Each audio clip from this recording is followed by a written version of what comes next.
Hey everybody, welcome to the virtual panel, well, a virtual panel within the Atlanta Film Festival's Creative Conference.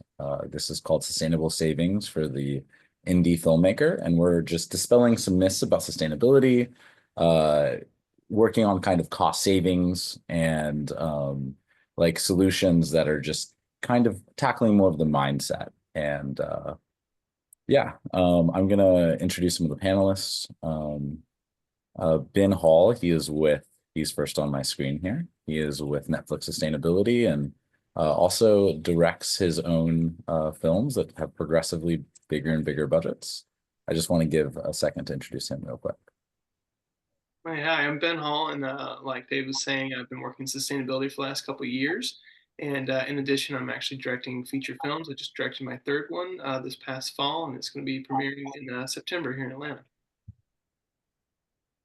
Great. And Timjuri Willis, she is the founder of Atlanta Sustainable Fashion Week. And she is a tireless sustainable advocate. So I'm going to just give her a few minutes for her to introduce herself. Hi. Hi, everyone. I'm Tangeria Willis. I'm the founder of Sustainable Fashion Week Atlanta. We started that in October of 2021 to really bring awareness to textile waste in our landfills and how we can create alternative solutions, not only for clothing, but for textiles as a whole, and having people really understand what that means in textile, how textiles play a part in almost everything that we do. So I'm excited about this conversation. Lauren Gloucester. She is amazing in so many ways, but I believe she's the number two at Earth Angel. She's the director of client services. We're so lucky to have such a prestigious organization, one of the heads of it, residing in Atlanta. And I'm going to give her a few minutes to just speak about herself. Great. Thanks, David. Yeah, as mentioned, I'm Lauren Gloucester. I'm the Director of Client Accounts at Earth Angel. And what Earth Angel does, we're a sustainability service provider for the entertainment industry for a number of TV and film productions globally. And we work to provide sustainability management expertise with digital solutions that are offered by our parent company, The Green Shot, to meet our client sustainability goals, regardless of budget, scale, scope, location, and help to assist navigating the climate regulations that come with that as well. That's me. Great. Last but certainly not least, we have Dan. Dan Rosenfeld is the founder of the greenest studio in the world. It's the only gold certified, LEED gold certified studio. And just his story of doing that is quite remarkable, but I'm just going to give Dan a few minutes to just say a few words. Thanks, David. Hi, Dan Rosenfeld, co-founder of Electric Owl Studios here in Atlanta. We are the greenest film production studio on the planet, and very excited about being so. And we don't want to be the only green studio, though. So we've been trying to talk to other studios about how we did things and how easy some of it is to attain, so our productions that come in can be greener. So appreciate it. It's glad to be here. Oh, great. Well, now that we just introduced like everybody, I just want to just talk briefly about what sustainability is. I mean, we all have various sustainable journeys. Yeah, there's this notion that like, I don't know, we all have worked on probably sets where they've had like reusable water bottles that they give to set crew and they get left in cars or left on set. And it's been these kind of like solutions that have not been as forward thinking, that we tend to group in with sustainability. Sustainability at its heart is just kind of like your mindset on, not if something breaks, fix it. If there are like buy quality materials instead of the cheapest thing possible, that way you're building kind of an ecosystem for yourself, and you're building not just an ecosystem within the stuff that you have, but an ecosystem within the relationships that you carry. Like donating your old food to not old food, the food that you don't eat, to the community or to organizations. It builds this lasting trust that you are a communal asset. And those relationships go a very long way. If you're a positive to a community, they're going to want you to film there, and they're going to give you certain concessions. And in some cases, they may, like, use your advisory status on what other productions can do. So it becomes this really important resource, sustainability, that, like, becomes an afterthought from the commotion of, like, script rewrites and all this stuff, and you're just trying to get your project funded, and it's kind of the last thing on your mind. But the earlier you think about it, the better your production will be, and the further your dollar can stretch, and future projects will be helped by. So I think it's something that's really important, that is just from the American capitalistic mindset. We forget about it because we want to buy new. Used is somehow a problem. So I think it's something where, like, us seeing the resources that are already available to us within the community, and we're going to name several great organizations here that you can buy cheap materials or get free materials, and it's something that it's really kind of important for us to kind of highlight, because I think it's just a lot of, like, people are just not aware. So I would love for anyone to kind of jump in and kind of talk about that, or maybe build on that, before we kind of get into our questions for the panelists. I think just coming in with a game plan as a filmmaker is important. Setting goals for your production is just a huge deal. Being intentional about, why you want to do it, and maybe how you're going to go about it. Even if it's one aspect like waste management, like how are we going to deal with trash on this production, so really kind of siloing the ideas. Our costumes going to come from our actors closets, or can we go to a thrift store, or something that, costume, get the costume. So I just think being intentional as the first, and planning as the first goal is, like most, in most endeavors, the best way to be the most effective. So that'd be the initial bit of advice. Yeah, I agree with Dan. One of the things that I'm proud to say we did last year we held our first zero waste fashion week in Georgia.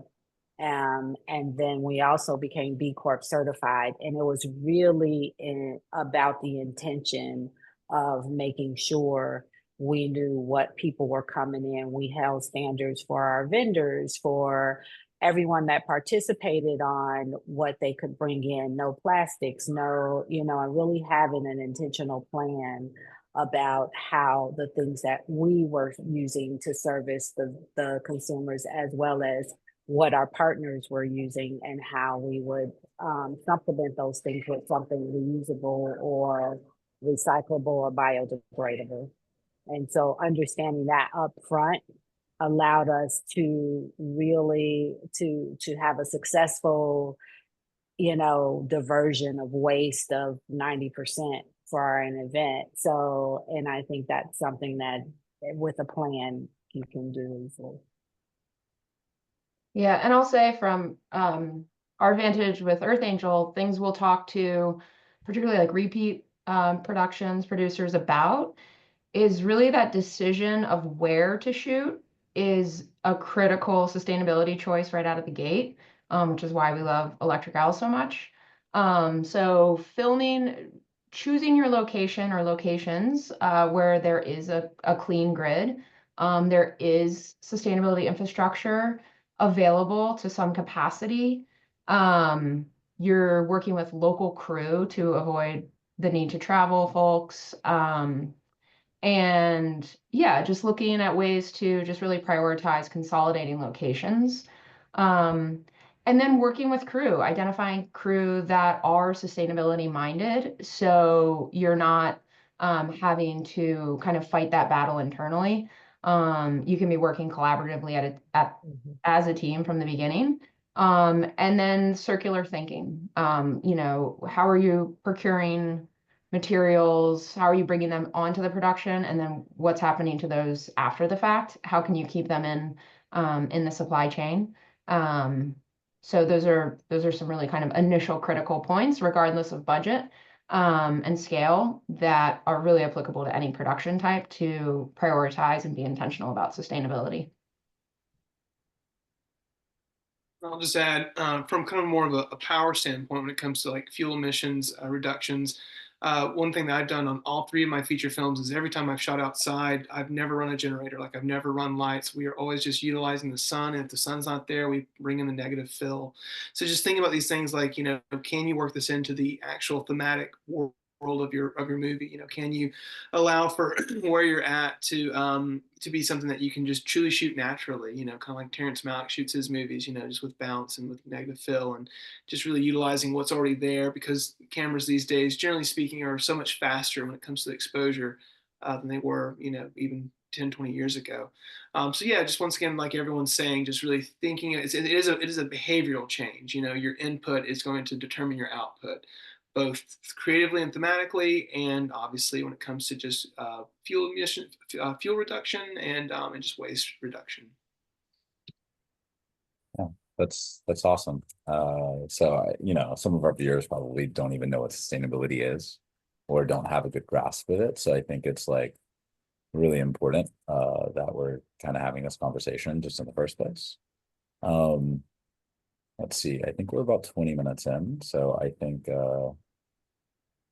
if we kind of move to kind of the question portion, and then from there we can kind of just like, you know, rift and get into kind of like organizations or like just good cheap ways for sustainability, because like I understand most people watching this are probably like, they're not operating with the biggest budgets, so it's something that I think the ethos of this discussion is just talking about that behavioral shift that been just discussed, and that we're just talking about adopting it from the onset of just like how to be sustainable. So you're not trying to, oh, I wish I could recycle this bottle that I have, this plastic thing, when you're on set and like, oh, there's just a trash can. You know what I mean? It's setting that stage early where your materials are either biodegradable or anything like that, anything you're buying that's disposable, and then focusing more on reuse. Because at the end of the day,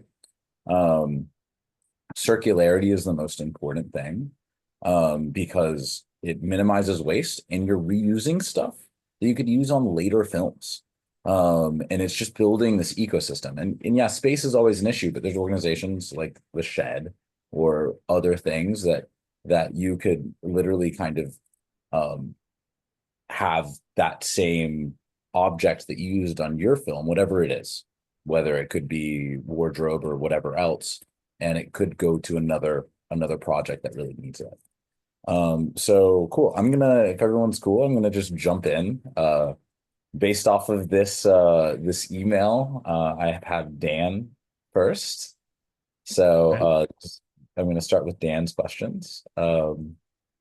So Dan, and honestly, anyone can kind of build off of anything here. So please jump in if you want to build off anything Dan says. I want this to be as collaborative as possible. Especially if whatever I say is really stupid, just jump in. I really like everything Dan has to say. We'll see. You know, so we'll fun. So I know you love to like adapt and pioneer new technologies, like you kind of love to be the first. What's something that like you've seen work, like a method that you installed at your studio, or like a new technology that you have that's like really working right now? Like what are you like most excited about? Well, I'd say, you know, this isn't a new technology, but it was a tough thing for us to figure out the partnership to actually afford to be able to do it, which is our solar panels. We have over 1,400 solar panels at the studio that offset, you know, over 30% of our studio power usage. And we hope to add more later, but for right now, you know, that's what we have. But I tried to price out at a studio I ran in Los Angeles. I tried to price out buying panels, and it was such a steep number that I just couldn't do it. The magic of real estate is, you spend a certain amount of money, but you need to get your money back eventually. So certain expenditures just aren't worth it, or just not viable as a business. So we partnered with a local company here in Atlanta called Cherry Street Energy. And I think their business model is really fascinating and got us to sign on with them. And basically, they don't want to be the seller of panels. They want to essentially be a utility company. So they installed however many panels I could fit at the place, on the correct buildings. They installed them for free, gave us the panels for free, did the conduit work, everything was free. And their financial model is that I did a 15-year energy deal with them where I basically pay for the utility bill, the electric bill for the stuff that I use from their panels, I pay to them. And the remainder of it I pay to Georgia Power, and then they're on a separate grid basically. So it was a great deal for me. I didn't have to buy a single panel, didn't have to pay to install it, and their bill is lower than Georgia Power's. So it's a simple thing, but they're really at the forefront of that model, and they've done a lot of work for the state of Georgia and for City of Atlanta and for Emory Hospital and all over the place locally. So really excited to have that just because I tried for a decade to get solar panels at one of my studios and was finally able to. Another thing that I think is a small thing, but it's working, is that we did in all of the production offices, in all the break rooms, we did throughout the campus, we did plumbed water. So we have filtered water machines that completely eliminate the need for plastic bottles in the offices or for the big plastic jug deliveries. So we've cut out, an insane amount of plastic waste and, truck drivers and deliveries for the big jugs of, the water cooler stuff. So um, the biggest deal for us is how can we affordably implement certain things that make it a no-brainer for our productions to use. And I think that's a big thing for a lot of people is like they love the idea of sustainability and being green, but if they have to go out of their comfort zone at all, either financially or do too much work to make that thing happen, they shy away from it. So our goal was very much just to put things in place that were turnkey, that were very easy to use. And we also don't charge for any of our kind of green stuff. I get asked that from producers. I love sustainability, but how much is it going to cost me? And that was a big goal of ours too, is that it's not going to cost you. It's just part of the buildings. It's part of our infrastructure, and your cast and crew get to utilize it. So, super psyched about that. And then one more thing, we have these great pollinator beehives on campus. Um, I love them. I love that we have two beehives, that are producing almost 90 pounds of honey a year for us. It's a great company that works with us called Bee Downtown, and they put beehives, pollinator hives on corporate campuses to educate people about the importance of pollinator bees, but also to, increase the activity of them and spread it around. And I just love having them there, and our productions love seeing them. They're off to the side, so no one's in imminent danger or anything. I've named all the bees. There's several hundred of them, and it's just a great thing to have. And then Bee Downtown actually bottles the honey for us, and then we've been able to give those honey bottles away to our productions as little crew gifts. So just a nice thing to have. And I could talk a lot more about it, but I won't right now because time. So thanks for the question. Well, just quickly, how does the honey taste? How is it? It's incredible. It's awesome, and it's as local as it gets. There's no honey like it. They pollinate 18,000 acres around the studio, and so you get this mix of just local stuff in there, and it's delicious. I'll give you some. Um, we have a lot of bottles of it, and it's just a cool thing to be able to know that put this in place, and that there's like this result too. That's it's pretty special. So yeah, that's good. That should be a marketing strategy. If you rent at my studio or if you partner with Yeah. me, you get honey. You get not Right. honey, you get like the freshest localist honey. No doubt. That's awesome. And you have worked with indie productions before. I mean, in some cases, indie productions don't have a lot of funds to do something, like we need a month, but they might need a few days on a stage or something like Mhm. that. Yeah. So you have partnered with indie productions before because I was on one of them. Yeah. Commercials, like we've used your space for a commercial project I recently did. Yeah. And I think, this isn't really about sustainability per se, but since we are a sustainable studio, if there's any local filmmakers or anyone who comes to Georgia to make a project, we do hard work to make it inexpensive for indie projects. It's important that we kind of give back to, I know what it's like to make an indie film, and it's really difficult, and you're squeezing a lot as much into it as you can on a low budget. So we try to be really production friendly with regard to, the lease fees, et cetera. I give away a lot of stuff for free to indie productions. So, um, you know, I got into this world because I love movies and TV shows, like very much. And so I'm passionate about it. So we're a partner with these projects to really, help them reach their goals and fulfill their dreams. So the fact that we're a green studio can just automatically help an indie production with their sustainability goals. And you get honey. And they get it. So does anyone want to build off of that at all? I know that's a very specific Dan question. So I'm just going to jump into the next one. I know you mentioned just like you do a lot of work with huge budget, but like it varies sometimes. Um, what like sustainable solutions that you're seeing that can someone adapt cheaply? And like kind of what are some local organizations they could use as a resource? And I know this is a question targeted for you, but probably everyone on this panel can answer in some capacity. Um, Right. so I would kind of love to see things that like just cheap solutions for sustainability that you can think of.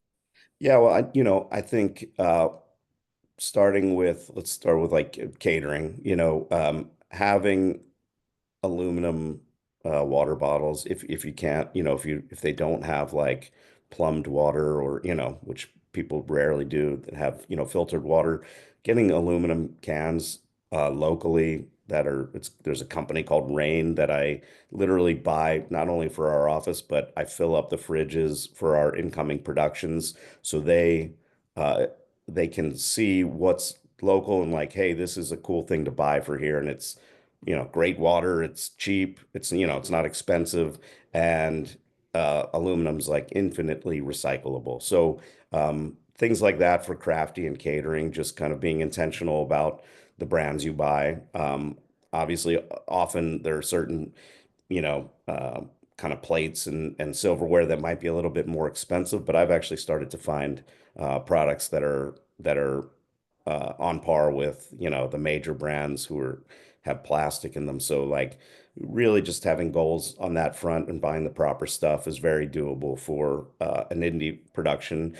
I said earlier, and I think it's important, think about your costuming and how you get your costumes. And I think, instead of buying brand new or having to make everything from scratch. I think, having it be a recycling of, either the actor's wardrobe, like their personal clothing, or finding things in a thrift store or wherever it may be, I think can be super helpful and not that difficult. A really easy solution, I think, is if you are renting lights from a local light company. Almost all the major grip and electric companies have LED lighting, and I think that's a super easy thing to jump into. Um, And I've got a couple other things, but if anyone else wants to, oh, and I'll tell you about local companies that are, I think, great for indie films. Or, Life Cycle Building Center is in Atlanta here, and they will collect pieces of things, whether it's raw materials or set pieces or props from local productions. They store it in their warehouse, and then they end up selling it to indie productions at a very low rate, or they give it to, Habitat for Humanity or other companies that are building homes, affordable homes. So Life Cycle Building Center is amazing, and they put we have a pilot program right now at Electric Owl with them where we're starting to put their branded bins everywhere in our studio. And I think that's a cool thing to have for an indie production too, is like have bins for materials. Like don't throw the stuff away. If you're working with wood or building set pieces, like you're going to have scraps, throw it in the wood bin, have a, metal bin. These things can be reused, in a multitude of ways. I have a show right now with us. Their costume department uses every scrap that they cut as they're cutting clothing and stitching them together. They throw the scraps in a bin, and then they just have this massive pile of scraps that they've actually been able to kind of bring together for other costumes or other purposes for the production, or they can donate them at the end of it. So there's a ton of stuff that an indie production can do just in the collection of its own kind of waste in its own material that doesn't cost anything. So I think it's important to be able to do that. And please, anyone else, feel free to jump in. I just want to like talk just for a second about your last point. Yeah. I said Dan is like the newest to pioneer new technology. We were actually on a panel together for the PGA, and I was talking about these bins because I do work with Life Cycle, and Dan was like immediately after the panel, I think even during the panel, you were like, I need these bins. Yeah. Literally, like by the next day, it was in the works for it to be at Electric Owl. He is such a trailblazer in the world of sustainability, and just it just shows Dan's tenacity and just how they're having such a great effect on this production that you have now is it's so amazing to hear. So yeah, I'll let other people talk about kind of local organizations, like things they can use or resources, because I know we all know a lot, and it would be really great to spread. Well, I definitely want to echo the sentiment on life cycle building. We used life cycle building for our set design for Sustainable Fashion Week last year. And not only did we get materials from them, when we finished with the materials, they came back and picked them up so that they could resell them. So we when we broke everything down, we called them back, and they came back, picked them up, and now they can sell them or use them for other projects. And so doing things like that, I think is really a way to, especially if you don't have a really big budget. Some of the other things that we've done is partnered with high school and colleges that have film schools within film programs, and they're always looking for experience. Their professors are knowledgeable. They make sure that everything is up to code and on par, and they work with them to be able to provide set support, or even we've even used like their orchestras and their harpists and their music and music departments to be able to do participate, and they're really excited to do it. Also for us, we also created a community closet and a repair cafe. And so with the community closet, we allow people to come and work with organizations or films to come, and they can get clothing for a donation or something, where they're not having to spend a lot of money on clothing. And then we have a repair cafe where we have volunteer seamstresses and volunteer repairers of jewelry or different things that will repair items that have been, torn or ripped or something from a reuse standpoint. So those are some of the things that we do. And how does one take advantage of this? Is it yeah, just tell me more about that. So usually we definitely have them available at our events, but through our website, we'll have pop-ups where we're doing repair cafes, or we'll partner with another company if, if they need a repair cafe set up somewhere. We have a warehouse space, but we don't always have our repair cafes open there. We are usually working with another organization or another company, or during our events, to make them available. Great. Well, it's so interesting to hear everything Atlanta Sustainable Fashion Week offers. I'm gonna throw one more vendor in there. And just kind of thinking like creatively about what resources you're aware of that might be able to support sustainability goals. Again, regardless of budget type, is I actually have compost now as a residential customer. And when we had a commercial shoot, we could not find a hauler for that shoot that provided the level of transparency that we require for the zero waste services on our zero waste strategies. So just gave Compost Now a call, and we were able, this was a few years ago, and we were able to kind of workshop a program, and now they are our go-to person, our go-to waste hauling vendor for compost, and there's full transparency. Which, again, you can't manage what you're not measuring, and they help support that capacity on the zero waste. So again, just like thinking, kind of maybe the approach you have of folks or companies doing things that you might not think has an application in the TV and film industry, but maybe just give them a call and see. And we were able to do so with Compost Now, and they're doing great. They're awesome. And I know as like filmmakers, cool.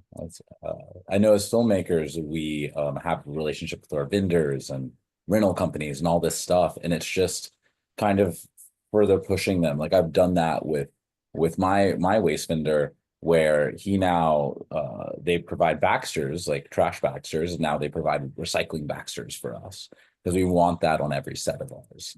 So it's, if you have a long-standing relationship with a rental house or anything like that, just being that change, because I mean that's just like an easy solution that's free for us, that that collaborative relationship that you already have can just go to making the community a better place, like lessening landfills, lessening pollution, and having sustainability. Okay. So I know you guys mentioned Scraplanta. They're a big partner of ours as well, I think, and they have 2 locations now. They have one in the West End area and Create ATL, as well as the one in Tucker. So, and they have some amazing arts, crafts, fabric, all kinds of things. And then also Charm Atlanta, if you're familiar with Charm, that's a great place as well. I mean, from paint to electronics to, all kinds of things. Yeah, that's a great place. Thanks for mentioning that. We definitely have sent productions their way. I think it stands for the Center for Hard to Recycle Materials, and they'll take anything, and they'll give it away too. That's an excellent place.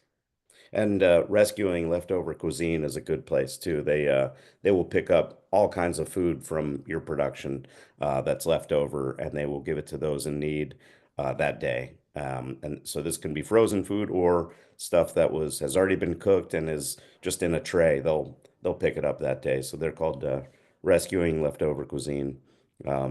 Easy phone call to make, and they'll come and pick it up. There is a fee for it, but you can set it up, especially for an indie film, in a pretty inexpensive way. A great name too. I'm gonna plug my own. So I was just on the phone yesterday with Adam Friedman. I'm gonna butcher this name now that I'm on the spot, but it used to be the Atlanta Green Theater Alliance. I think it's the Atlanta Green Arts Alliance now. And there's an organization, so they help run the South River Art Studio. And there's this thing called the Shed. I know I already mentioned it briefly. It's about probably 1,500 to 2,000 square foot warehouse where everything is free. It's for artists. They have an in-house kind of like artists that kind of utilize it, but there's paint, there are props, there are all different resources that you can utilize, and it kind of operates like a very large um, uh, take one and leave it library like you see like in neighborhoods, but with things for artists. So, and I think that shared kind of ecosystem for artists, I mean, if you're an indie filmmaker, you're similar to other artists where like um you're lucky to like make money sometimes. So it's you're doing it for the passion. Um so it's something where uh creating these like shared ecosystems that get built on by artists is super important. And I encourage you within your communities and groups to create these like shared resources that you can all pull from and utilizing stuff like the Shed, because the Shed could just become more and more. And then you have the inexpensive solutions like Charm and like Scraplanta as well that you can turn to without having to go to like some art supply store and buying something like that. There's such great solutions out there that it's every filmmaker should be uh, aware about. So anyone else for this question? Does anyone else have anything to add? Cool. So your third question, Dan. Wow. So I know you're a producer as well. But let's say you were a producer from one of these like big projects that are coming to your studio. How would you like format that production from the onset to be sustainable? And like in what ways could this be cost savings down the line? Yeah, I mean, I think I would segment everything, I'd write it down. I go look at my catering. I would look at my energy use. I'm sure I'd love to hear Ben on this too, because he does this for a living for productions. But um I would basically have a game plan for every department, find out the best ways to be sustainable in all those departments, and find out if it's going to cost, X amount too much. How can we shave that down? But you know, for me at the studio, the infrastructure is everything, because I'm just providing so much for productions. So if I was making one of these huge movies or TV shows, I personally would want to go to a green studio to start if it was a studio project. Um, just because, then you've already got the ball rolling and a lot of it's already been done for you. But if it's not a studio project, I would just go line by line through the script and through each department and figure out um, what what was useful. But the cost savings, I think, ultimately come in. I mean, it's not so much like, oh, we're going to save money because we're being sustainable. You save money in just smart ways, whether you're sustainable or not. I mean, it's just, figuring out your buying power, figuring out how to reuse things. That goes, you know, whether you're being green or not. So that's more of just a being kind of fiscally responsible for your project. But Ben, please feel free to jump in if you have any thoughts on that question.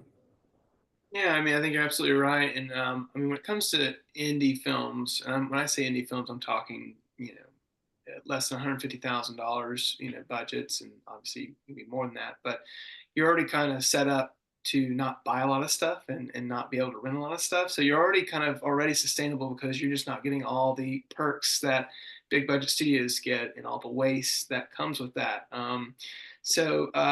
Yeah, I couldn't agree more that it really does come down to maximizing the minimal, so just whatever you are doing, just making sure that you're maximizing it to the fullest, when it comes to your waste reduction, your fuel emissions, kind of like what I said earlier about, if you're shooting your movie predominantly outside, if you've got a fast enough camera, don't get a generator, just like run with it. Have some V-mount batteries for when you do need some lights, because a lot of the LEDs these days take V-mount batteries. So you can charge that off your house power at home every night. So yeah, it really is just thinking about things just a little bit differently. And I will say that, I mean, as an independent filmmaker, like, I think the indie world does give you're already having to do that, like Dan was saying, like, you're already crunching numbers super hard, like, take an extra 5 minutes to think it through a little bit further, to make sure that you're not burning a generator all day long, or you're not buying 20 cases of water, plastic water bottles, that kind of thing. So I think Dan's got the right idea, and it can be applied. I do think it can genuinely be applied to independent film. Very, very cool. Okay, so finally, your last question, Dan. How do you adopt sustainability into your life, and like what practice that you have that you think improved your quality of life the most? I try and buy like clothes from brands that where sustainability is important. I think, being super focused on, I'm not a freak about it, but like just being focused on brands that where sustainability is important to them, and that goes to your food or your clothes or your cleaning supplies. I buy cleaning things from a company called Blue Land, and I've been doing that for years, and it's great. They're like little tiny tabs with in paper packaging that we use for our hand soap, dish soap, and laundry. Um, this summer I'll be starting to plant like vegetables and herbs into my backyard, which I've been talking about for a long time, and finally doing it, which I'm super excited about, just to, grow my own stuff and walk outside and pick it out of the ground. So really excited about that. But yeah, I just, try to put my money into companies that are thinking about the earth and I don't think I think it's important to know, whether it's in your personal life or a professional, that like you're never going to be perfect, and that you shouldn't be too hard on yourself or others if they're not doing everything that they could do. Um, that's obviously the goal, but I think that I forget what the old phrase is, like, perfection is the enemy of good, or something like that. I probably botched that, but like, we're constantly thinking of new things at the studio and in my home of what can I do, right? But there's always it's a never-ending process, like you're not going to get to a place where, and I don't want to live that life where I'm getting to a place where every little thing, like where I'm taking less, breaths during the day. So I'm, not like, so, that shouldn't be the goal. The goal should be start small if you're doing nothing at all, and then to expand from there, and, keep your eyes open to opportunities for it. Yeah, and I know we all can build, and I'm just gonna say, I don't like driving my car anymore unless like I have to for work. I love biking. It's just such a better traveling experience. I interact with people. I see friends more often, like just either going on the belt line or just going down streets, or just finding places that are just like I wouldn't know about had I had my car, or I wouldn't have gone down this like really cool area. So you just discover more and more. And that's something for me, if it's just ultimately a sustainable act that we don't think about, is using a bike instead of a car. But yeah, no, that's wonderful. And I've enjoyed all your answers. Does anyone else want to like kind of build on just adopting sustainability and how it's like maybe improve their quality of life? Or like I would love to hear if anyone has anything else to say. I'm just very, very similar in that vein. Yeah, I've got two kiddos. We bike everywhere. We've got a e-bike that is our car. It has been for the last 6 years. Big old Danish cargo bike. And yeah, we use compost now. The elementary school my kids go to, it's a public City of Atlanta school, and the project-based learning theme is sustainability at their school. And so these kids are very creative. And sustainability is all about like enough resources for the here and now, and then for the future. environment and those here. So it's just very cool to be incorporating and having these conversations right off the bat and just like in your community. Because there are so many resources that, you know, we've all been speaking to here. Amazing. I didn't realize you didn't have a car and it was your primary mode of transportation was e-bike. That's incredible. Does anyone else been or Tangeria? Yeah, I've been driving a Prius for almost 10 years, and then when we had our daughter, we decided to do bamboo diapers since they compost and break down a lot cleaner than regular diapers, and then yeah, we're just really conscious of just, you know, we don't buy plastic water bottles unless we absolutely have to, you know, like we just are really waste conscious, and we're hoping next year to start doing compost now here as well at home. So it is a great program that I've worked with in the professional setting.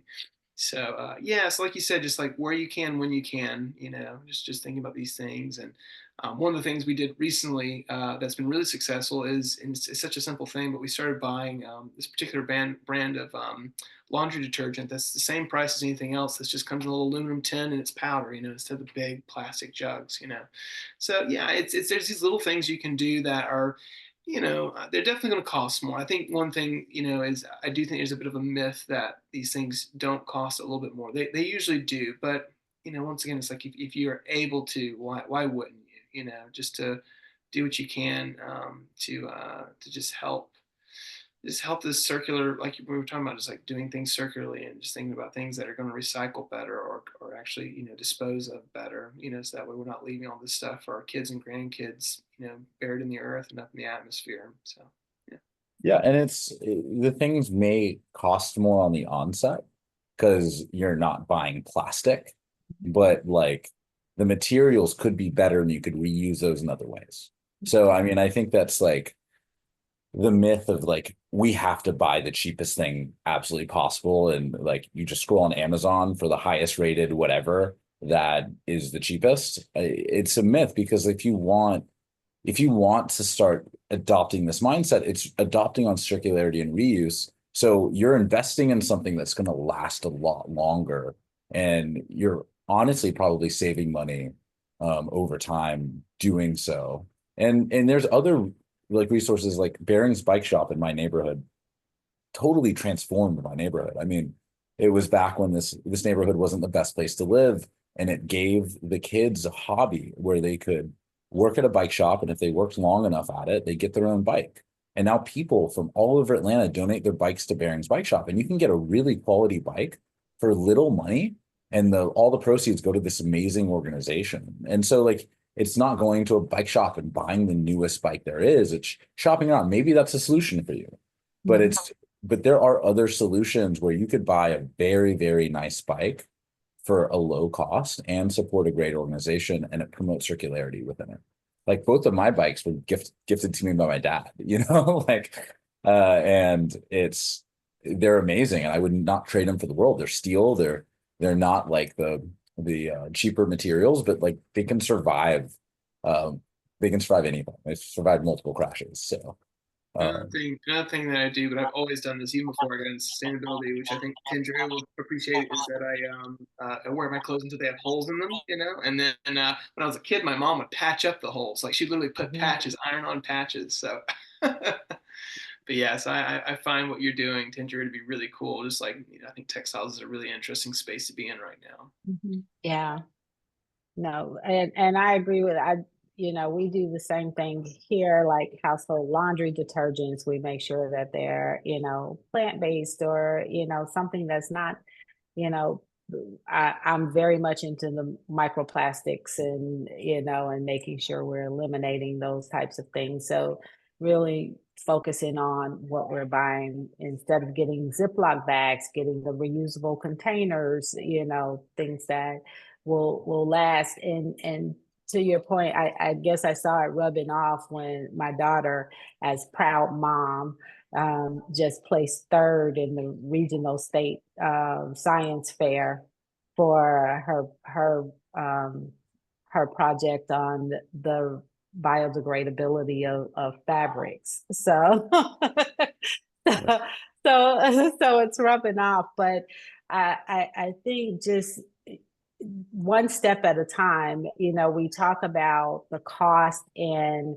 things being more expensive, but as you say, when we look at it over a long period of time, and also the chemicals that are in these cheaply made things that are really causing us harm health wise, the things that we're putting on our body that are decomposing in our fabrics, whether they're in the plastics in the Ziploc bags or something else. Read your labels, because your labels tell you so much about those products. I was in a local store one day and I saw they had silicone sponges, and on the packaging it said something like may cause cancer or something in fine print. But read your labels. It's there, and if you just take a moment to do that, you can make so many small changes. Well, that's incredible. Well, I knew that question would be answered by everybody. And it's super cool. So I'm gonna move on for time's sake to Lauren. And I just like everyone here, I want to know everyone's sustainability journey, but particularly in you as a micro, because I think I have questions pretty much for everybody in this regard. At what point in your life did you like aim to help the environment and become more sustainable? And like, I guess answer that question first, because I have a follow-up question to that as well. Sure. Yeah, I would say like in a really intentional way, would be when I went to college. I went to Vassar in New York, and I was the first graduating class for the environmental studies major. And during those years, I took a class my junior year that looked at the socioeconomic and political implications of the fossil fuel industry. And then that in turn prompted my senior thesis project, which was building a biodiesel processor at the college. And so I smelled like a French fry for my entire senior year. And I would collect all the used vegetable oil, which was an experience, from all the dining centers. And I would go to the chemistry lab, which was the first time I've ever entered a chemistry lab, and would do titrations, figure out the acidity, the base. And I effectively had a giant blender, kind of like a big processor I built. And I made biodiesel at the school, and then they used that fuel to power the buildings and grounds equipment. And so that really sparked my interest. And in a former life, I did lead consulting, so working with architects and engineers to design green buildings. And then a number of years ago, shifted the focus of sustainability to the entertainment industry. So that was my journey. That's so awesome. Like, so I want to know, like, what was your biggest like aha moment that like, I don't know, where you made like a huge difference, or you felt like you made a huge difference, and like that, I guess kid you or college you would be super proud. Well, what I'm really proud of is that biodiesel processor is still there. I don't want to say how many years later, but I'll go ahead and say 20 plus years later, it is still there. And the city where the college is located, it was discovered they were illegally dumping on a farm that we had. And so those funds that the city had to pay back have gone to that project to clean up. It was like organic waste they were dumping. Organic in terms of like dirt and things they really should not have in that place. And so they were able to use the biodiesel to remediate. And yeah, that was just a really kind of incredible feeling to know, like, the whole idea of sustainability is that it is still there. It is still causing impact and making a difference, and has been incorporated into the curriculum for environmental studies. So that's pretty cool. That is awesome. So yeah, does anyone else have anything to add? I know that was you know what? I have pretty much questions for you, all of your sustainability journey. So I'm just going to move on to the next question. Sure. And that is, when should a production start thinking about sustainability? Like, should it be in the script revision stage? Like, what steps in pre-production? Oh, sorry, that should be a follow-up question. But like, should it be as early as that script revision phase, or like? Yeah, I mean, we kind of opened with that too, right? Just like that very intentional thinking right off the bat. But yeah, ideally it would be in that script revision stage. And thinking like, are there through lines to incorporate climate here? Could there be a more intentional climate storytelling angle even that might be appropriate? We know the power of storytelling through TV and film, and what that can do to behavior changes. Like, we used to always see smoking portrayed on the screen, and you didn't really even think about that, right? And so now, there's been such a shift culturally away from like everyone smoking cigarettes constantly. We're not seeing that on the screen anymore. So it's kind of like, how can we have those components of sustainability, even if it's just like, everyone has a reusable bag in the shot, like in front of the camera. If we'll talk about, when we'll get the script, and the productions we work with will ask us, for input. And it's like, you've got a scene on the subway, and all those ads in the background. Could we just put really simple stuff like, don't forget your reusable water bottle or bag or whatever? And it doesn't have to be some, giant statement by any means. It can be just really subtle behavior changes that in time will really start to have an impact. So yeah, we really kind of as soon as possible in the writing, and then otherwise we just say, for us, as soon as the production is greenlit. So the productions, we're always asking at least 12 weeks to engage someone like Earth Angel, a sustainability service provider. It allows the work to be so much more efficient and effective. It saves a lot of money than trying to retrofit sustainability, because decisions are being made with sustainability in mind. And so we can have meaningful strategies that really look at the budget and the timeline and the locations. We can prioritize that circular thinking approach. We can seek out local incentives that might be applicable, and technologies that also might be available, and how those could be procured for the production. So yeah, just as early as possible. Always, always. That's awesome. Like, what steps have you seen in like pre-production that you thought were like really innovative that ended up being both like time and cost savings later?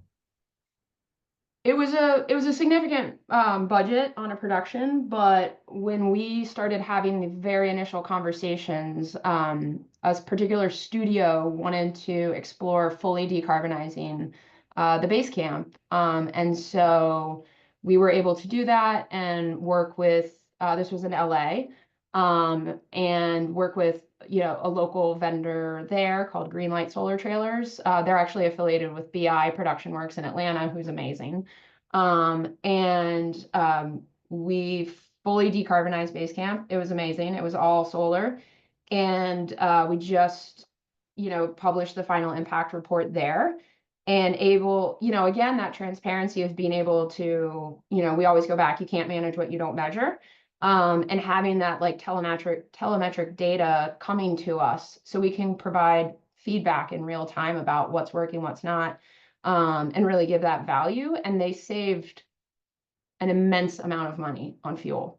And it was so successful that same studio is now going to deploy the same plan in New York using Emerald Green Trailers, who is also affiliated with BI. And they're in New York, which is very cool because we have historically had pushback in the city about concerns over solar. Like, is there sufficient sun? The buildings, LA has so much more sun. And that is underway and is going swimmingly. So we're pretty stoked. That's amazing. And I think you told me the story one time of this production designer who like designed their buildings in a way that could like, or the flats and everything and how they connected to the sets in a way that could be broken down super easily and efficiently, and the materials be saved without taking like a wrecking ball to them. I'd love if you just like spoke like just briefly on that. Yeah, so we actually we work with a art director who, you know, is a real champion of circular thinking. And so effectively like constructs to deconstruct responsibly for reuse. And it does help. We know it's like it's episodic and we know we have another season coming. So it even further supports that mentality that this is just going to save us money. It really makes absolutely no sense to do otherwise. And when we think about time as money, now they're not having to research and procure and go through the process for season 2 because they deconstructed intentionally and responsibly. And set themselves up for success. So it wasn't crunch time. We weren't having to pay, you know, extra labor fees to break it down or extra hauling fees, because the waste hauling fees are significant for these things. And so, yeah, it's really refreshing when we do have a kind of eco champion in places kind of decision-making authority, like this particular art director. And it saves later down the road. I mean, it saves through waste hauling, it promotes circularity, studio time, you know, and like all the things. I mean, that's just huge. I mean, I know like there's various level of people watching this in terms of budget, but like just adapting mindsets like that of like, what if we plug into a house that we're at rather than having a generator? Or what if we do a tie-in to this business so we're not disturbing something? I mean, it's just thinking in that sustainable first mindset of utilizing what we have or utilizing things to be reused, I think is so important. Yeah, it's nice when sustainability in its very essence saves money because it's just making more common sense decisions more intentionally. And in the end, it helps your pocketbook too. Yeah. I'm just gonna kind of I know it's 5:20, so I think we've been on this for roughly an hour. I'm just gonna jump to the next question. And I know a lot of festival goers really love A24. It's a it's something that's pretty standard at every film festival, and they're an amazing studio. They're one of my favorites, if not my favorite, just for how the way they do things. I know Earth Angel and A24 have a completely special relationship, and I would love to know more about that. Know kind of about the individual productions and like just the people at A24 on the top level and just kind of your experience with working with them so closely. Yeah, no, A24 is an amazing client to work for. Obviously their content is so fun and wild and scary and everything. But yeah, A24 engaged Earth Angel a few years ago to help them kind of define the studio sustainability expectations for their productions. Not so much requirements because it's encouraging productions, making it approachable. How can, kind of as a sustainability service provider, creating a scalable model, again, that can be applied to, a tentpole film to an indie. And so A24 really committed and they allocated a portion of any production's budget that goes to sustainability. It's built into the chart of accounts and they have reporting on all the results of their productions. So in our work with A24, we've seen their productions have been really successful in achieving like easy cost saving wins by eliminating single use, opting for reusables. I would say our A24 productions really prioritize material donations to eliminate those hauling expenses we just talked about. And then of course we see the more, like complex cost savings that are achieved through the fuel savings from utilizing hybrids, electric vehicles, solar, where they're able to. And then again, just Earth Angel's work with A24 really does highlight that any level of film can garner impact, whether you're tentpole or that indie. And just, yeah, we can have these small packages that can work great for a small budget. That just entails the kind of remote consulting, providing sustainability strategies, providing a license for the green shot, our reporting. So you can have just as extensive reporting outputs as a tentpole production would, for a price point that fits. So that's really what's most important is, and A24 has really highlighted is, you know, they come to us with some pretty conservative budgets at times. And even still, they have always earmarked sustainability in their budget. Yeah, and I was going to highlight that they have a super restricted budget. I mean, I know most A24 films are kind of between that 1 to 5 million like budget.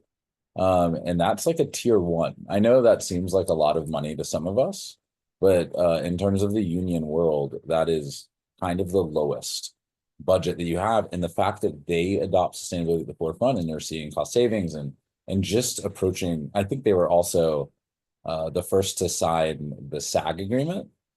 And they were working during the strikes because they were like, we don't see anything wrong with this. And I think it's just speaks volumes to them and their foresight as a production company to do things the right way. And I think they, as you you know, observe, they do experience cost savings, and them just adapting sustainability and just retraining their mind and doing that from the onset just to eliminate things that would otherwise go to landfill or for reuse. I think that's super cool. And I think everyone at the festival loves A24 films, likely. You know, I mean, coming to the Atlanta Film Festival for a long time, those are the ones that always get sold out. Yeah. No matter what, and get sold out early. So it's so cool. I love that you work with A24 closely, and that was kind of the most interesting thing. And another like just quickly cool thing they do is they, you know, again, it's embedded in the leadership there. So those with like the real decision making, they're directly emailing with us. They're on the calls. They've created an internal green committee. Anyone who's interested can participate. And so they're really welcoming everybody into the effort and making everyone aware. And then they also engage us to do an eco audit of their offices, to look for opportunities of like, look, we're renting this series of floors in a space in Manhattan. Like, what can we do within the confines of what already exists that like we can't change the waste hauler, so what can we do? And so yeah, they've really championed it in a really robust way. That is fantastic to see. Does anyone else want to kind of speak? Has anyone else worked with A24 before? I unfortunately have not, so I'm just curious if anyone else has any like personal experience with the studio. Okay, well, I'm gonna move on to your final question. And I'm gonna put you as a studio head. So in this metaphorical question, you're a studio head. What practice would you implement studio-wide that would create sustainability at the forefront? Yeah, so kind of similar, piggyback what I just said of allocating budget. So allocate 1% of all production budgets to sustainability. So that's both the labor necessary to execute the sustainability strategies on the ground, as well as to procure the suppliers, the products, the tools in order to achieve a meaningful sustainability program. Hire line producers that are engaged with sustainability. So you're setting the tone right from the start. We talked about that earlier, kind of what can we do early on. And it's getting the right people on your team. And then working with service providers and, you know, obviously I would say Earth Angel, and then the tools that we implement, like our Green Shot reporting tool. So setting those reduction targets are going to increase accountability. And so as a studio head, again, that's something we would, you know, in this world, that's something we'd look to implement. So just like we have, you know, financial budgets for productions, also look at setting carbon budgets as well. So I would say those would be the main bullet points. And I know, Ben, you kind of do this for Netflix in a way. Just building off of that, putting you in that position, like what do you think as well, just building off what Lauren just said? Yeah, so well, first thing I'll say is, as I'm speaking here today, I'm not speaking on behalf of Netflix, but yes, I do. Yeah. Yes, I think what Lauren just said is absolutely right. Putting the money and the right people who have the right attitude towards this is key. What I've seen personally in my work in the last couple of years regarding this is it does come down to perception, and it comes down to the availability to actually move forward with these initiatives. Because as we mentioned earlier, there is a little bit of an upfront cost, and although we know that down the line this is going to benefit us in multitudes of ways, you have to get over those hurdles. And so I do think the studios and the production companies that are willing to, put the manpower and the finances behind this, will be the ones that will be the most successful. Sweet. There's a reason I singled you out a little, is because you're the next group of questions. Yeah, great. Yeah, sorry if anyone else has anything to say, just raise your hand. I'm just kind of moving a little quickly throughout this just for time's sake. So I just love like insight, how you like carved your own path in production and how you like turned sustainability into like a cool new department. In what ways did you see the growth of the industry's like desire for sustainability, like to have all that foresight? Yeah, I would just kind of love to know more about that, because it seems like you had like a premonition in order to do this and put yourself at the right place at the right time. I did, very much so. Probably more so than anything I've done in my entire life, which has been really cool. Yeah, so I've been in production for the last 12 years, and in between doing studio television and films, I in Los Angeles, I directed 2 feature films, and I just directed my third one this past year. So I am like Lauren, am actually coming from the film side of things. Like I'm very much a filmmaker and want to be directing full time, but until I can get to that point in my life, this has been a really great opportunity to do something very purposeful within the industry. So during my time in production, I worked my way up from office PA to production coordinator out in Los Angeles, and production is a grind because it's there's not a lot of creativity going on. It's a lot of logistics, and once you do 20 projects, every year back to back, it becomes a lot. So on my last show in LA before I moved to Atlanta, I was on a big show for Netflix. I learned about Netflix's sustainability initiative, and as I mentioned, I already had a kind of an interest in it in my personal life. And when I saw that they were kind of hiring what seemed to be probably like maybe kind of a PA level individuals to run these things, I was like, that doesn't make sense. I was like, I think you want someone more like me who's been doing this a long time and really understands kind of the infrastructure of how movies are being made and where this stuff can fit in or lack thereof. And so I immediately started talking to the individual that was the rep on this show, and she introduced me to the heads of sustainability at Netflix, and I just kind of told them, "Hey, I'm going to Atlanta. Do you have someone there?" And they said no. And so once I landed here, I was their guy.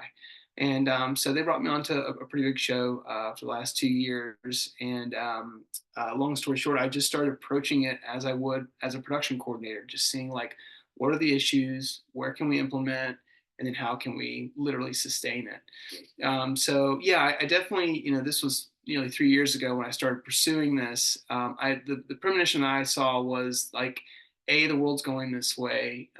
B, the studios are going to want to, utilize this kind of tech and want to be part of the forefront of that. So I was like, this just seems like a really purposeful place to be.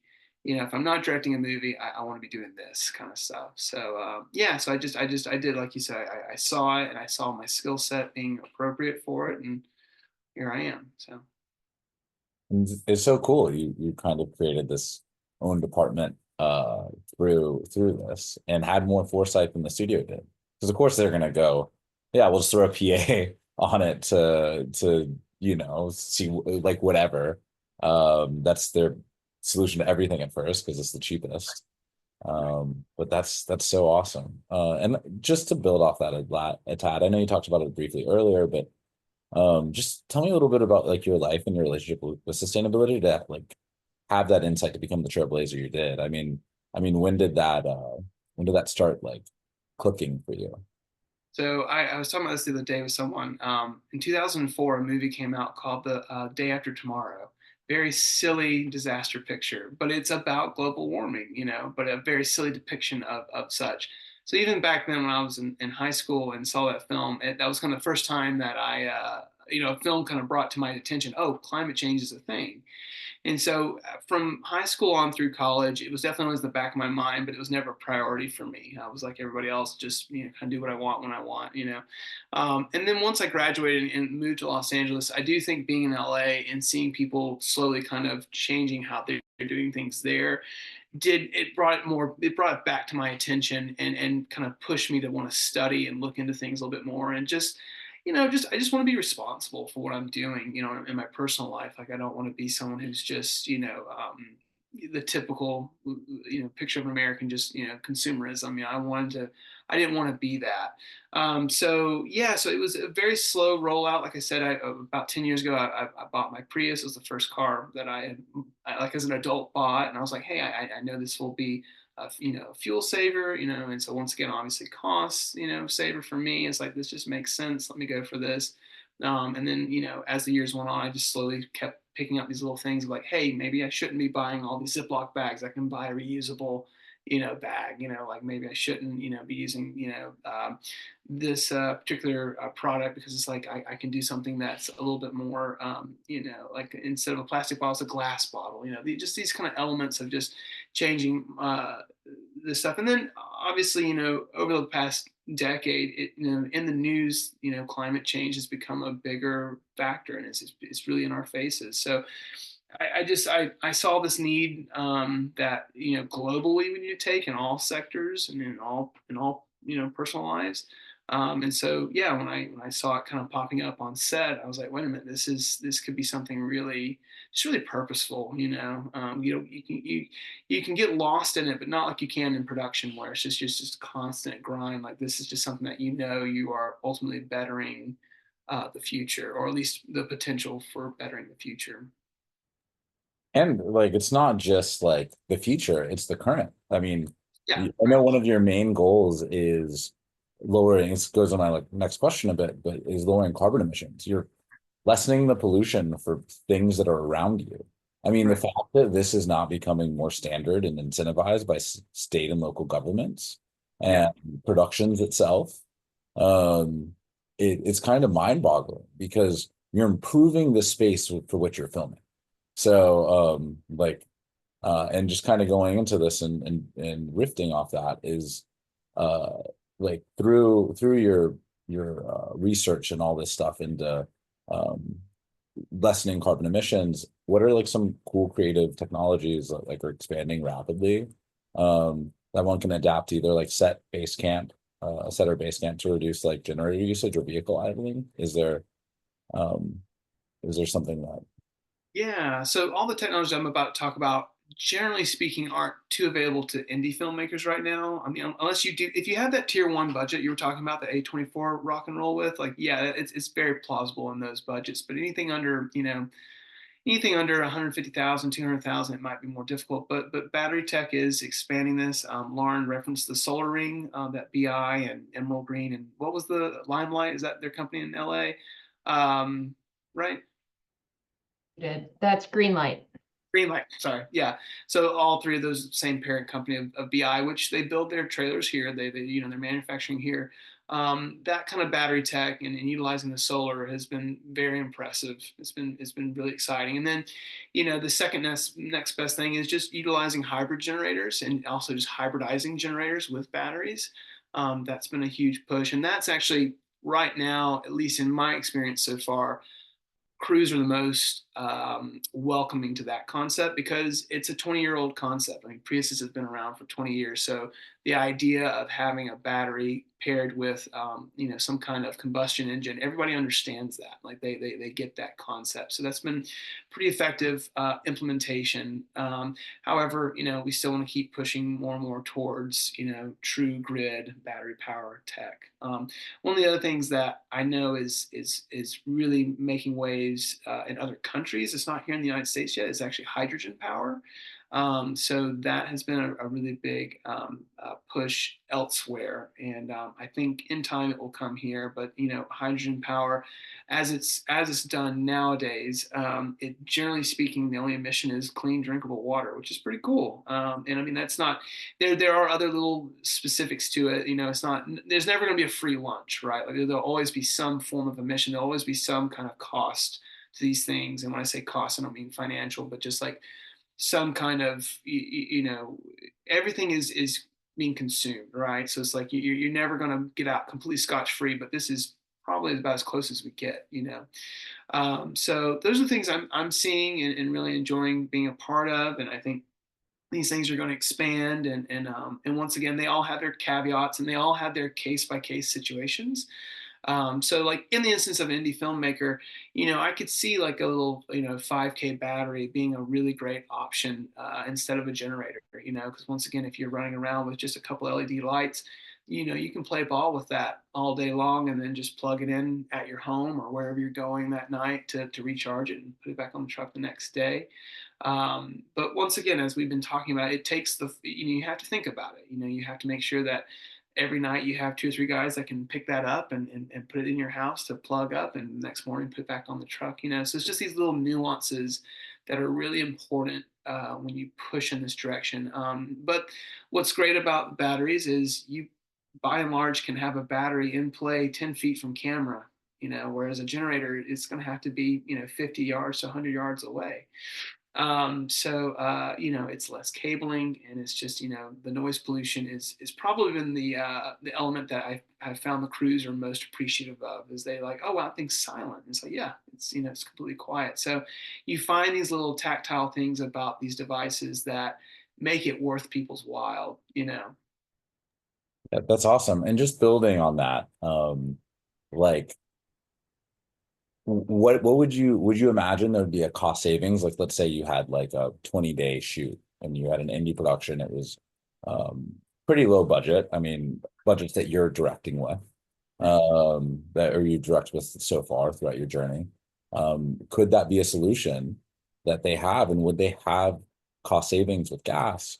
And especially like obviously cable rentals, they would lessen that. Like, would you see them potentially having cost savings, or just something that wouldn't be that big of a cost considering all the saving factors? It truly does come to case by case. Like, what are you doing? What are you running? Fuel costs alone, probably not. But going back to what we just said about cabling, and then also, potentially like, if let's say you're shooting at a house and you need a little bit more power, you don't have enough house power there. Typically if you're running a generator, you're going to want that in the next yard, if not 2 yards over, just because it's so bloody loud, right? So now you're not having to permit that house. You're still in your yard. So there's these, once again, these little nuances. If you can really look at it holistically, I would tend to think with a 20-day shoot, $150,000 budget and above, yeah, you could probably break even at the very minimum. And once again, you might find some nuance ease to it. You're not cabling as much. There's not a noise pollution. You're not permitting the house next door. So it's these little adjunct things, these that I think are really where you can see cost benefit at this level. But once again, if you come in with a like a 20K battery, yeah, you're probably not going to get any cost savings there. Like, that's just going to be an expensive piece of equipment. But like a 5K battery, with different, depending on what vendor you go to, you can probably get for a pretty good rate for a month rental kind of thing. And what about like during lightning delays? Do you have to do it, like you can just shoot through them, right? You don't have to do that. So, Can't do that with a generator, right? Right. So in my experience so far, and every studio is going to be different, and every show is going to have different protocols for safety, and understandably so. What I have seen happen is, as long as you are in a lightning safe building, yes, you can keep going. Absolutely. I saw it happen on 2 occasions, actually. Now, if you're not in a lightning safe area, if you're outside, no. But yeah, so far most of these batteries are rated to keep moving forward, in that, and the reason being is, unlike a generator, a battery is not creating power. It is simply storing it. So that's where like the fine line of can you keep moving forward with these devices is it's not something that if it gets hit, it's just going to like go into overdrive and push out insane voltage. Like it will, generally speaking, probably just literally absorb it. So that's kind of the thought behind it. That's awesome. And just for time's sake, I'm gonna ask you kind of answer these questions briefly because Sure. you especially kind of answered this first one. I'm just really curious, you as a director, like how do you adopt sustainability in your films? You spoke on that earlier, but like please speak how this like changed from like a micro budget to your, more modest budgets of today, because your budgets are increasing pretty rapidly. And like what advice might you give to an indie filmmaker from like in your shoes? Because likely most of them are. Yeah, right. I mean, like I said earlier, it's just maximize what little things you have. If you're shooting outside, odds are you're on a digital camera that has good ISO, and you have probably fast lenses. Don't run a generator to try to augment with light. Use the light you have. So yeah, I've yet to ever run a generator on any of the films I've directed. So just trying to mitigate that when possible. Um, you know, uh, yeah, I mean, I think it really does come down to just thinking about, we use aluminum water bottles on my last show, like these little things, which it does, it costs a little bit more, but once again, if you can encourage the crew to fill them up and have the ability to have that plumbed water or, something there on set, just a cooler, like, you might actually come out once again breaking even because you're not buying case on case on case of this stuff. So yeah, I mean, I think to me the easiest way to summarize this, that way we can get to Tangira, is just doing as much as you can with what you have. Like really just squeeze everything out of it, and just think holistically. And LED lights have really come a long way. Like just really utilizing them. We did a shot in my last film where it was supposed to take place during the day, and normally we would do it with an HMI light because we were shooting it at night. We were able to do that with an LED light, So it's like we were able to plug right in the house power, didn't need any additional power, So just like really experimenting and thinking about, what you can truly do with little, with just a small amount. That's awesome. So I just want to like fast forward 10 years in the future, and presume that like sustainability has continued this growth. Like, what do you see? Like, what does a production look like? Like, what does it look like on set? Is like every truck solar paneled? Like, what is your premonition for like, does like filming equipment even look the same? Like, like, what are your thoughts if a decade or maybe even 2 decades in the future, how do you see filmmaking if sustainability continues its current?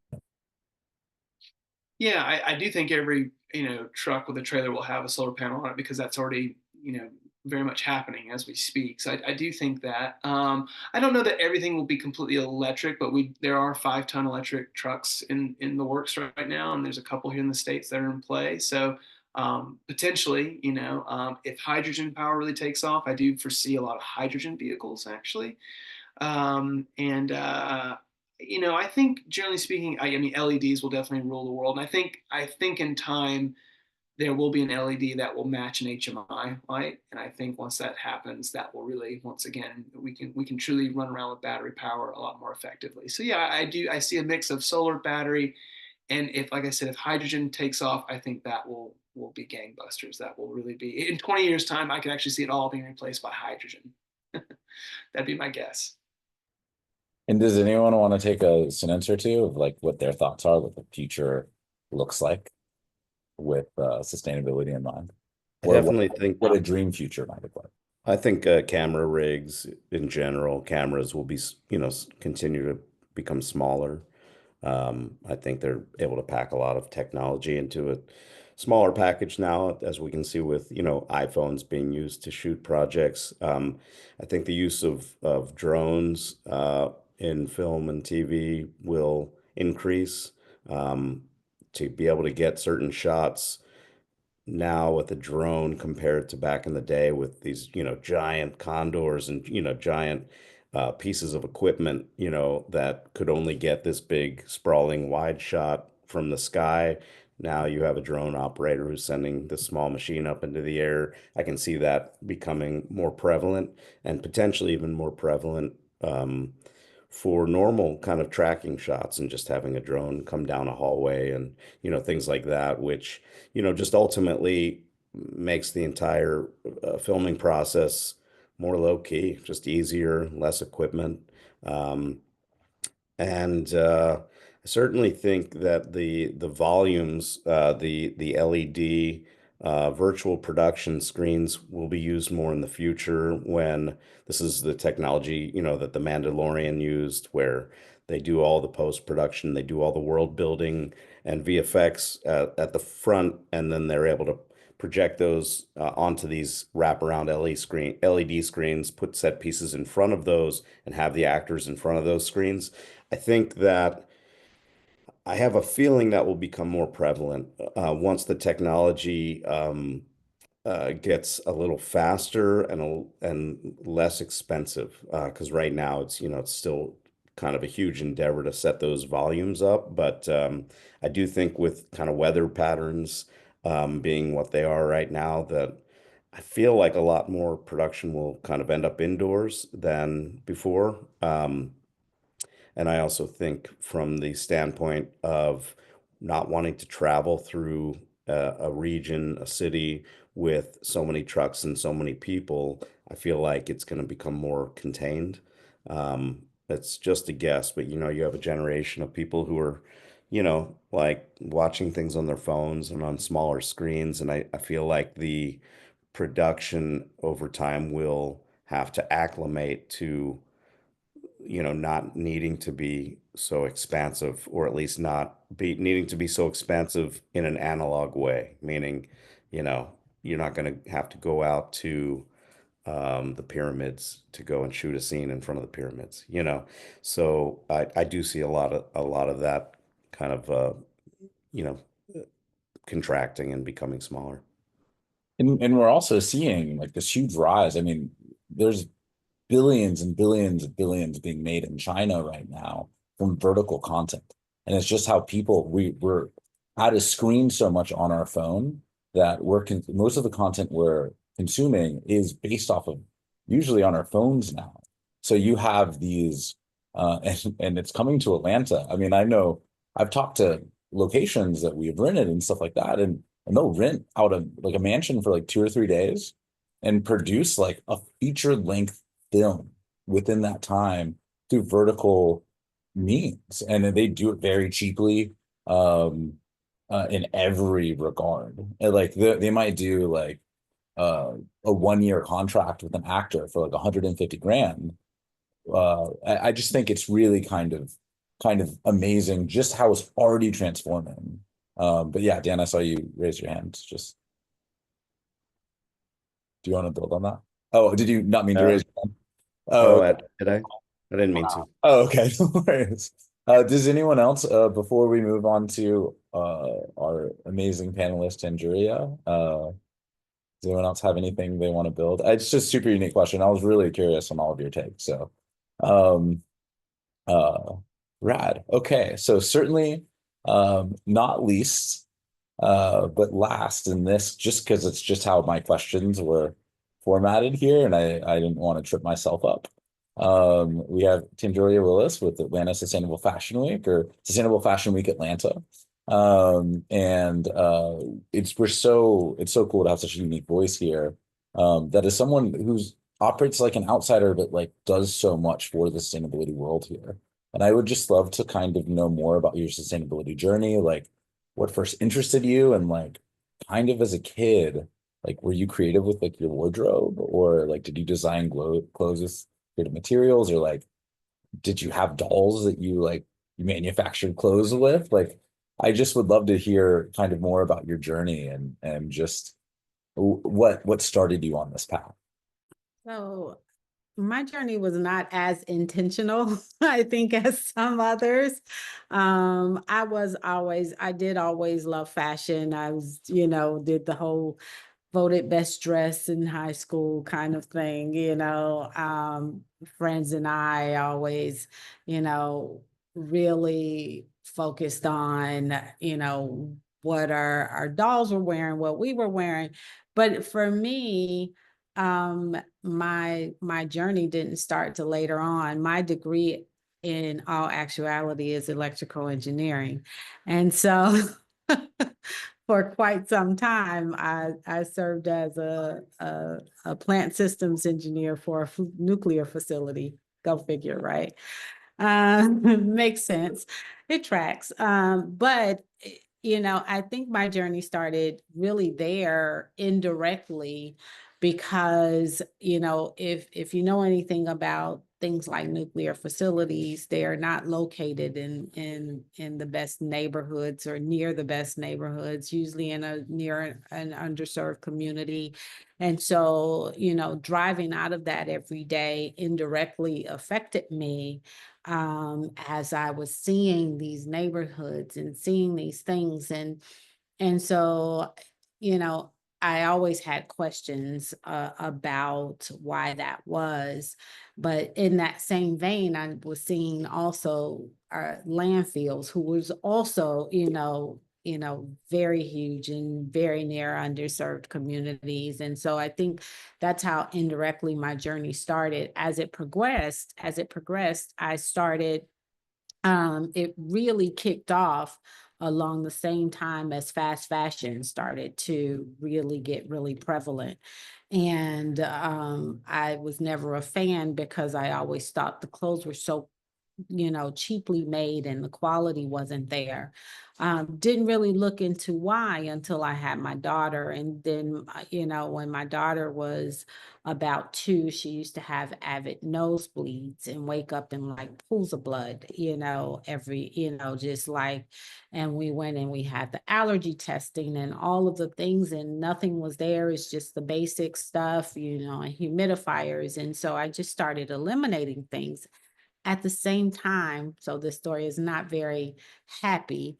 I had friends that were developing things like cancer that never smoked, and so I just started wanting to find out what is happening now, because it was really unusual to see this to me. And so I started eliminating things not only from my local household, but just really starting to look at labels.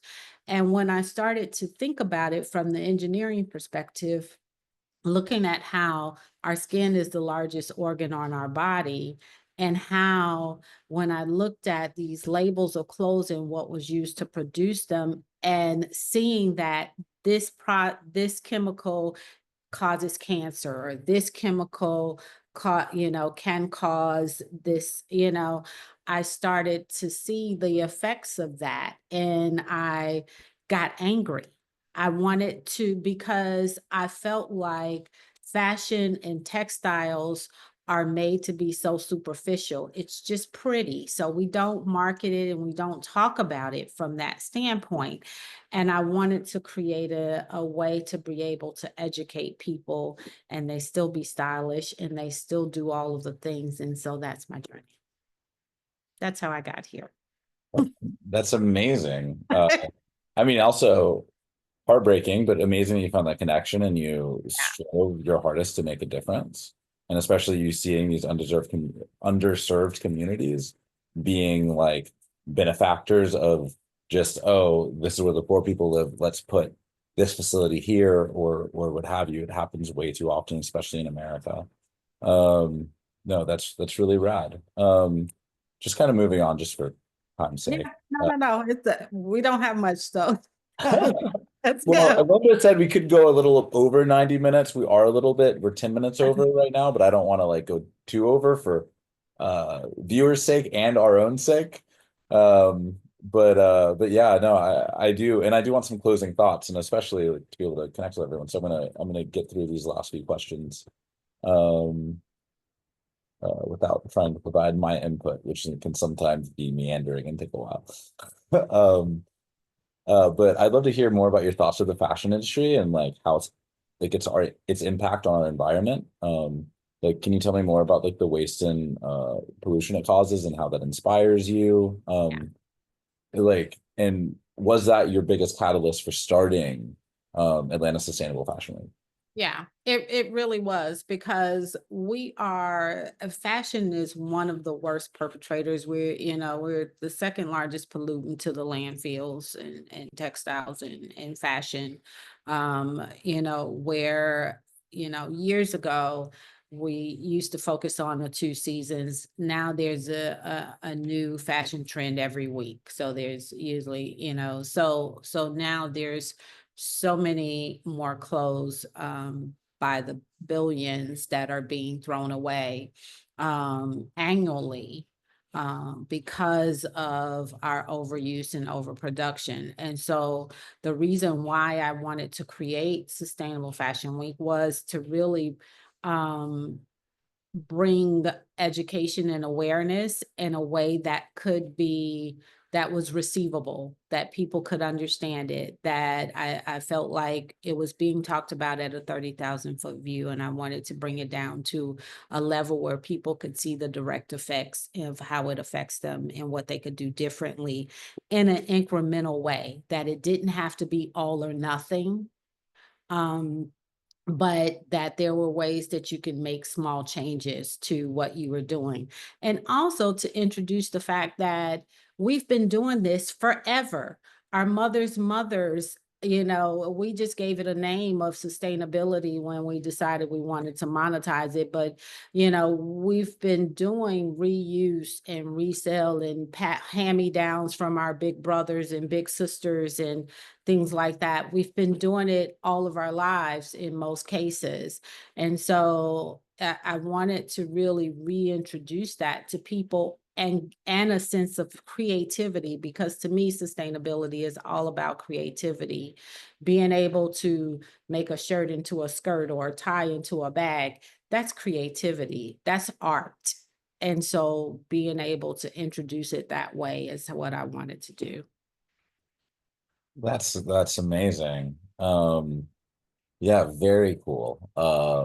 I want to just get on to the next question, because I think it's really kind of cool for our viewers. How does one shop sustainably without breaking the bank? And it's kind of a two-part question, because like what local resources are good for those wanting to buy sustainability, and like the best consignment stores or stores with sustainable fabrics and materials.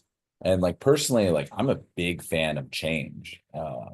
They're like a New York organization. They do streetwear, but like 99.9% of their water is recycled. And organizations that I care about, they'll donate to. And they're just very transparent parent. But like, what are some other eco-friendly brands? Yeah, I know think that's a lot in one question. yeah, no, I think that's great. Companies like Mud that makes jeans, they do jeans, and they do like free repairs, and they do, they're a sustainable denim company. Looking at places like that, I think are really great places to shop. Out of the Closet, which is a thrift store here, that they also most of their proceeds go to HIV and HIV testing and prevention and things like that. They're huge. Shopping community closets like us, there's other community closets that are around that you can find places. E-Closet, which is full disclosure, is also my consignment store. It's one of the things that I started before I started Sustainable Fashion Week, but we focus on luxury consignment. So if you have a need for, in your film where you're looking for the rich person that needs to appear in designer things, working with a luxury consignment store that way, where you can potentially rent or buy them for lower amounts. There's also a place called Second Stitch that I love, and they're inside of a place called Top Stitch. Top Stitch teaches you how to sew, how to create, how to use things with the things that you have. Second Stitch, they have fabrics and notions and all of those things that are really, really cool. So I those are some of the places that I love. Yeah, that's amazing. And just kind of building off of that,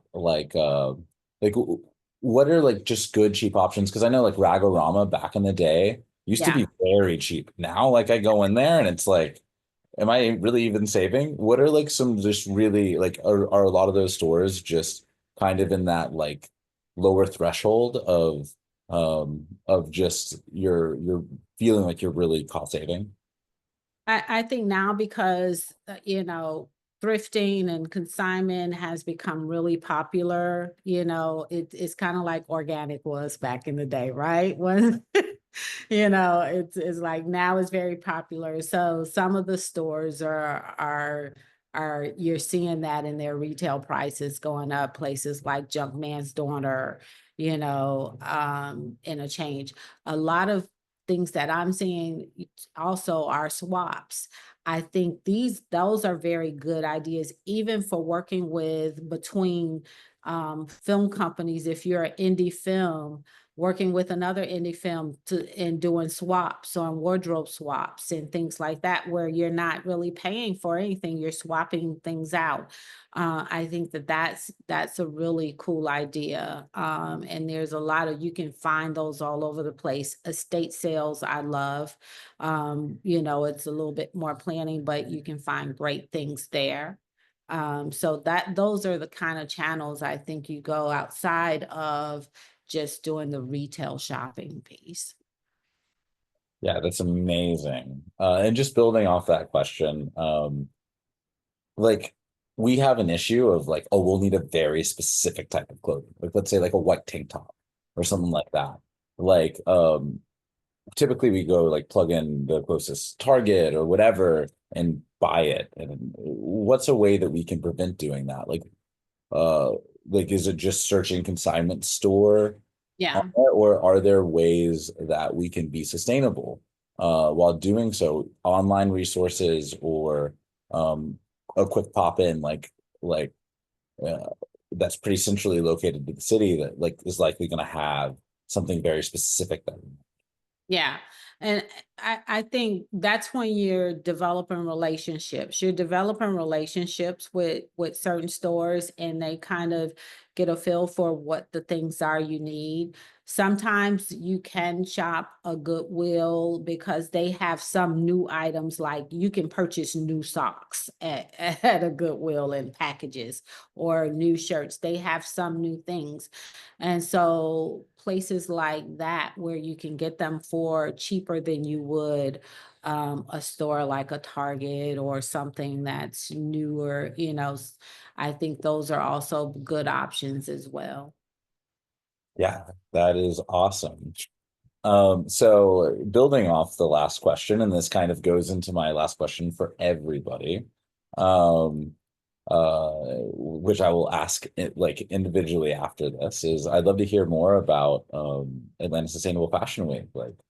Like what is it? How can we to participate? Like tell me more and tell us more. So Sustainable Fashion Week, it is an event, but it's also bigger because we do year-round things. We do workshops and we do other things as well. We teach at some of the local schools and sustainable fashion for them.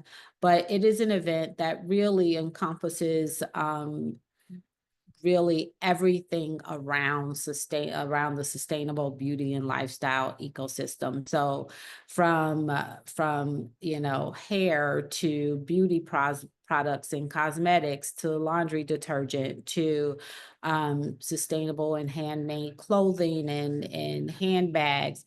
And so we have 2 events a year. We do an event that we're actually doing this year with Atlanta Film Festival. So we will have a show celebrating Earth Day, our spring show on April 26th with Atlanta Film Festival at the supermarket. if I think Chris has it set up where if you buy a certain bundle, you get actually a free ticket to the show. And if you buy a VIP package to the show, you get a ticket to see one of the film days. And so you can get the best of both worlds. And so as part of that, we'll have vendors, we'll have, food, we'll have music, where we'll have an exhibit. One of the things that I have is I have the Conscious Couture Museum, where we have exhibit sculptures made from trash. So you might see a dress made out of caution tape, or you may see, just different things like that. And so it's a really fun time. It's engaging. We talk about fashion. We have fashion shows. We'll feature designers. We're doing a project this year where we'll be doing a preview of that at the show in April with the college football playoffs, where we are taking their banners that came from the playoffs that happened earlier this year, and we're creating them into fashion. And so we'll be previewing some of that, showing you other things that we do with textiles. And then we have a multi-day show in September where we have several days of panel discussions and film and exhibits and vendors and all of the fun things. That sounds amazing. And where can people go to learn more, or how can people connect with you to learn more or to pick your brain about? So our website is Sustainable FW, like Sustainable Fashion Week. So sustainablefw.com. And then all of our social media, all of it is ATLSFW, ATLSFW. So we tried to make it as easy as possible. So there's not the real ATL, it's just ATLSFW. That's Yeah, that's incredible. Thank you so much. I just want to highlight each of the panelists real quick. Tanjuria obviously has been a beast within the Atlanta sustainability world, and so great to hear your story. Ben has become a close friend of mine. He is, I can't mention the show, but he is on one of the biggest shows in the world and reduced carbon emissions drastically on that. And I would love to go to each person briefly, if just for some closing thoughts, or for how people can connect with you. I know most people are not going to see this till after the Atlanta. Well, everyone's not going to see this till after the Atlanta Film Festival concludes, because they don't want to take away from the in-person viewing experience. But yeah, I'm sure a lot of people want to connect with each of these panelists. Lauren, obviously a beast within our sustainable industry, and has just been incredible. I'm sure people want to learn more about Earth Angel and how it could work with their budgets or what have you. So I would love for you to talk briefly about that. And Dan, I'm sure people will be flocking to Electric Owl to want to utilize everything you have to offer, especially if they've made it to the very end of this video, which has been long. This is like a reward for everybody. So I'm going to start with Ben, just because you're first on my screen.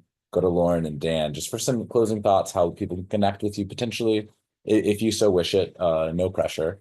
But yeah, I just want to kind of go from each of the last people. Yeah, you can connect with me at my email at benhallfilm@gmail.com. So that's just BenHallFilm@gmail.com. Drop in the email. It's amazing. I'm up next. Yeah, yes, you are. Yeah, please reach out. Another thing I want to mention is we have what we call an eco rep program. And so that's effectively a program where we hire, train, staff eco reps, which are effectively like production assistants, but we say eco rep because you are wearing many hats and you are the boots on the ground, implementing the sustainability strategies that we create alongside the studios or production teams. And so it's a really great way to get involved. It's a great way to make some money. We've got commercial shoots and films in Atlanta, all over the map, really. So if you go to Earth Angel Sets, SETS.com, to our website, you'll see how you can become an eco rep if you want to add your name to the roster.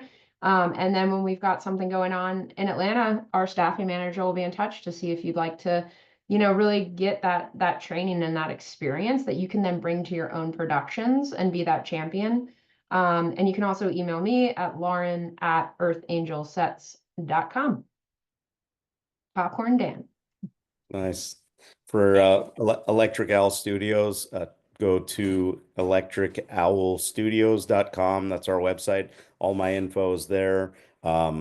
People can reach out if they want to talk sustainability, film and TV development. I really love this world and this industry. And so, yeah, reach out if you want to learn more about what we're doing in sustainability or if you need help on a project. So I appreciate, the ability to talk with, all of you here. It's really cool to see what everyone's doing and to bounce ideas off each other. And we really appreciate everyone who watched this for, hopefully enjoying it and sticking around. Yeah, and I just want to personally thank each of you. You have a powerhouse panel within the sustainability industry that will rival any panel that one could pay really good money to see. And I love what everyone is doing. I love learning more because I've gotten to the point of knowing quite a few of you super well. So, and I learned something new about you guys every time. So it's personally like this exercise for me moderating this was just me getting to know people that sincerely impress me and that I've come to really hold dearly. So I just want to just take a minute to just give all of you your flowers for what you do, and thank you so much for participating in this panel. And at that, for the Atlanta Film Festival's Creative Conference, sustainable savings for the indie filmmaker has officially concluded. And thank you so much for making it to the end. I'm gonna stop recording. I don't know how to do this.